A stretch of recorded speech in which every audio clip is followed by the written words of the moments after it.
trying to do the same stitch as the one in the book. So the same style lashing. So it's basically a spiral type lashing one way, and then you come back going the other way. So the roots crisscross. Pretty simple way of doing a stitch,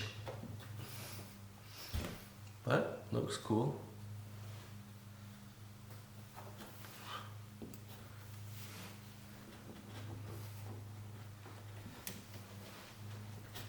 And then you can't really see it, but sandwiched in between here, I have the Stempiece. I'll show you, I got the other one ready to go. It's basically a piece of cedar that I split multiple times and that I dipped in water, left in water for a while, and then it's split and it's bent to shape. Having a hard time here. See the end of the root is it's sharpened like a needle, but after a few times going in and out, it gets worn down, and then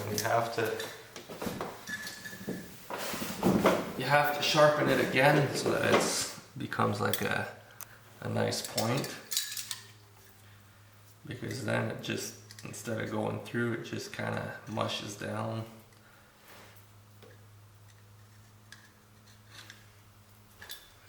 Give it a nice sharp point. And it goes right through. There you go. Now we got it, and then gotta keep my root nice and wet.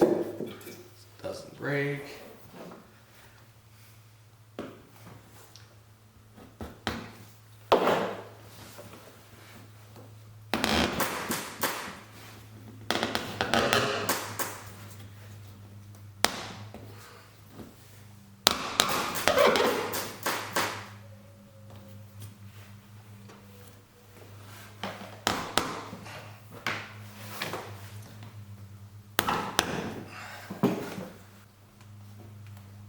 Oh, I'm gonna show you the stem piece. Yeah, so that's the stem piece that goes on the inside. So it's basically in there just like that, and it's sandwiched in between both barks. You can see it in the middle there. And you can see it in between both barks. Sandwich.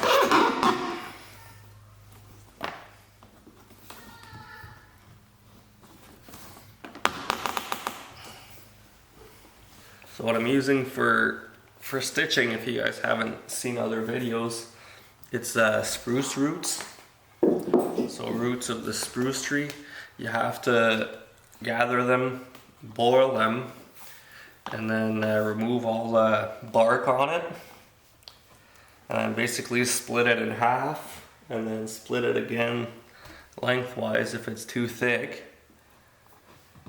So I did a few videos on splitting spruce roots, and my friend John from Bear Lake Bushcraft, his channel is called Bear Lake Bushcraft Company on YouTube. He did a video where he filmed a little bit more of the whole process. We went out together and gathered a bunch for this canoe, and then a small model he's doing too, and baskets and things like that.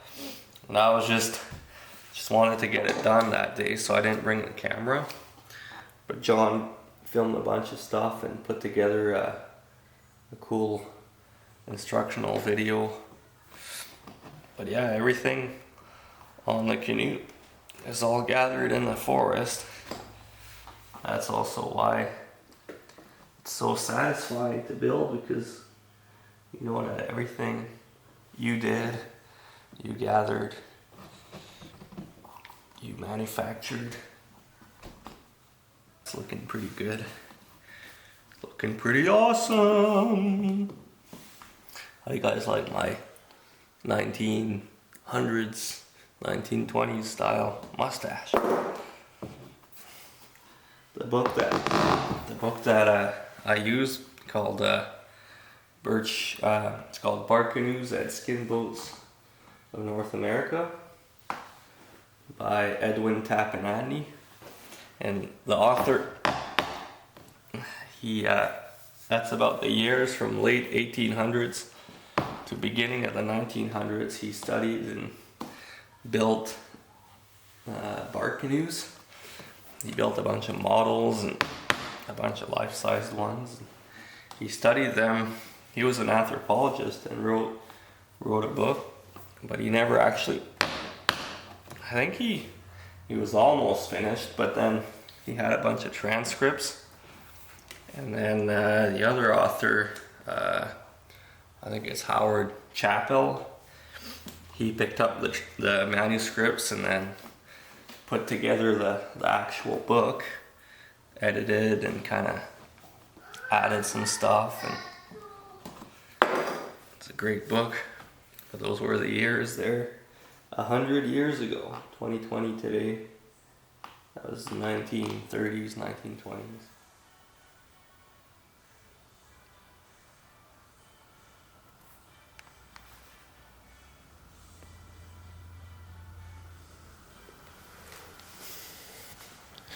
So this is the book again.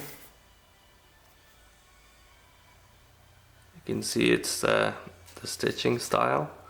It's hard to see on the video right now, but it's just like little triangles, little X's. So that's what I'm trying to recreate right here. Bunch of little triangles.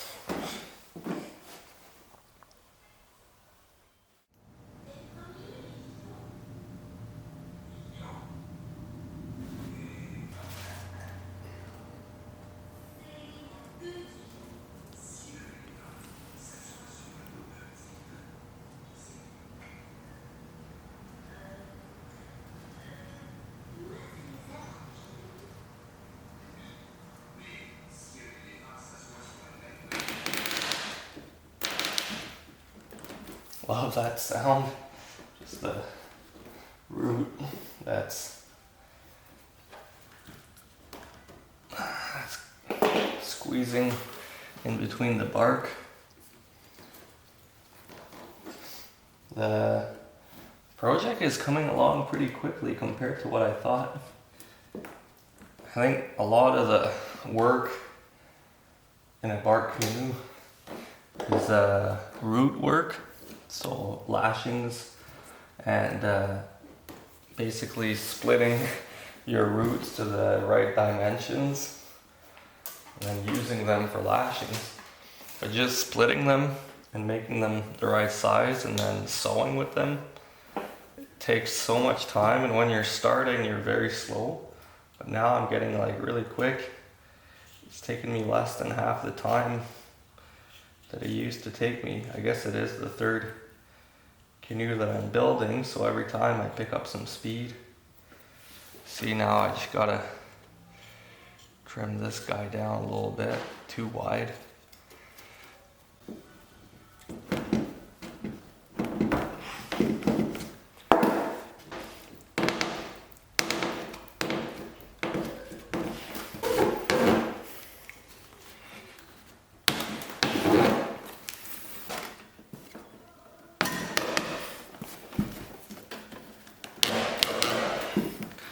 Root's a little bit too big for the size of that hole, but I'm gonna try to get it through anyways.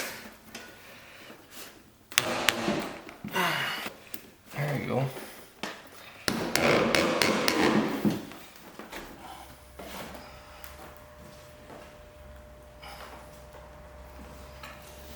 I want to make sure I make these lashings really tight because I don't want any water later on to come through either the holes or the gaps in between the bark there.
Okay, I got another piece of bark that I gotta put in. Just did it out of cardboard for now. So this guy be coming in somewhat like this. Just cover the whole front end like that.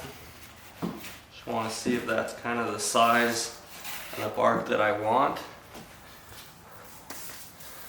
It's a little bit too long, but it's gonna look something like that. Yeah, it's a bit too big there. Trimmed it down a bit just with the scissors. Doing some tests here.